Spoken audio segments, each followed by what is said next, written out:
খ্রিস্টান ঐক্য পরিষদ ধুলিয়ার ইউনিয়ন শাখার সভাপতি। আমি গ্রাম্য ডাক্তার দীনেশ দত্ত। আমার বাড়িতে যখনই প্রধানমন্ত্রী শেখ হাসিনা পদত্যাগ করে সাথে সাথে আমার বাড়িতে অ্যাটাক করে এবং আমার বাড়ির অ্যাটাক, আমার বাড়ির পাঁচিল এবং গেট সহ আমার 4টি রুমের, আপনার কি বলবো, আমার 20 লক্ষ টাকার অধিক মালামাল, স্বর্ণ অলংকার, 3টা মোটর সাইকেল সব খুশি করা। আমার দেখেন ব্যাগে জামা প্যান্ট দিয়েছে। আমি সেই সোমবারের দিন সেই রাত্রি কোনো রকম ছাদের উপর থেকে মানে কাপড় বেঁচিয়ে, এটা সন্ত্রাসী বাহিনী। তো তাছাড়া আর কি বলবো, তো অবশ্যই এগুলো মদত হলো বিএনপিদের মদত এবং বিএনপি ছেলেবেলে আছে বলে আমার দৃঢ় বিশ্বাস।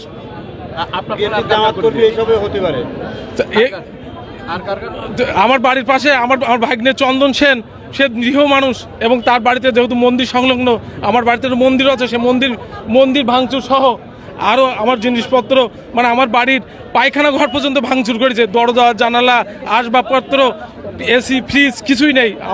আমি নির্বস্ত্র নেই, শুধু আমার একটা জামা আর একটু প্যান্ট, এর বাইরে আর কিছু বলার নেই। আর যদি হামলাকারীদের নাম বলি তাহলে আমার বাড়িতে আমার 14 গোষ্ঠী এই পৃথিবীতে আর থাকবে না। আপনারা জানতে চাইলে আমি কি করে বলবো? প্রশাসন, আমি বহুবার সেনাবাহিনীর কাছে ফোন করেছি।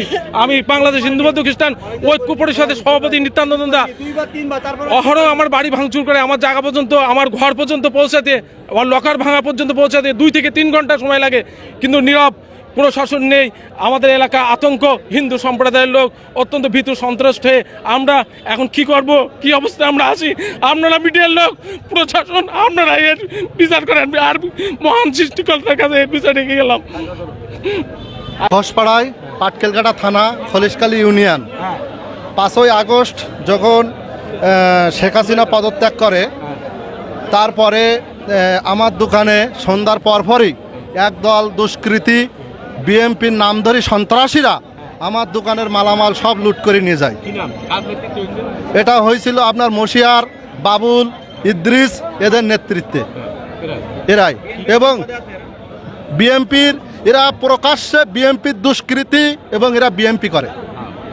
আমরা কোনো দল করি না, কিন্তু পাটকেলঘাটায় ওই দিনকের শেখ হাসিনা পদত্যাগ করার পরে এমন কোনো হিন্দুর দোকান নেই যে সেখানে লুটপাট হয়নি।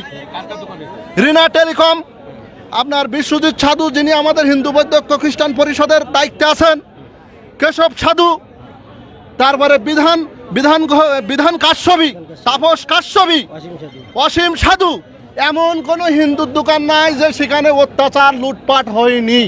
এবং আমার দোকানে শেষ পর্যন্ত আগুন ধরাই দিচ্ছে। যদি আপনাদের বিশ্বাস না হয়, হাঁটেন আমার সাথে। আমার অন্তত 10 লক্ষ টাকার মাল ছিল ঘরের ভিতরে, আমি কিছুই নিতে পারিনি, টাকা পয়সা কিচ্ছু নেই। অসহায়ের মতো আজকের এই 1 সপ্তাহ ঘুরে বেড়াচ্ছি, কিচ্ছু নেই, কিছু নেই। আমরা কি এই দেশের নাগরিক না? আমরা কি এই দেশের নাগরিক না যে একটা সরকার চলে গেল, আসলে পরে আগে হিন্দুদের পরে এইসব অত্যাচার হবে? এইটা হবে না।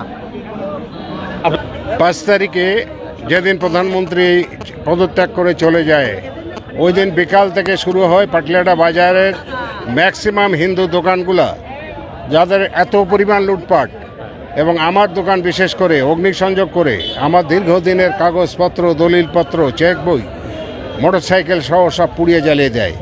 এরপরে পাটকেলঘাটা বাজারের অধিকাংশ দোকান, মিষ্টির দোকান থেকে শুরু করে বিভিন্ন মিল, কলকারখানা, মুদিখানা দোকান, এবং তালা ভেঙে ভেঙে তাদের ভিতর থেকে যা খুশি নিয়ে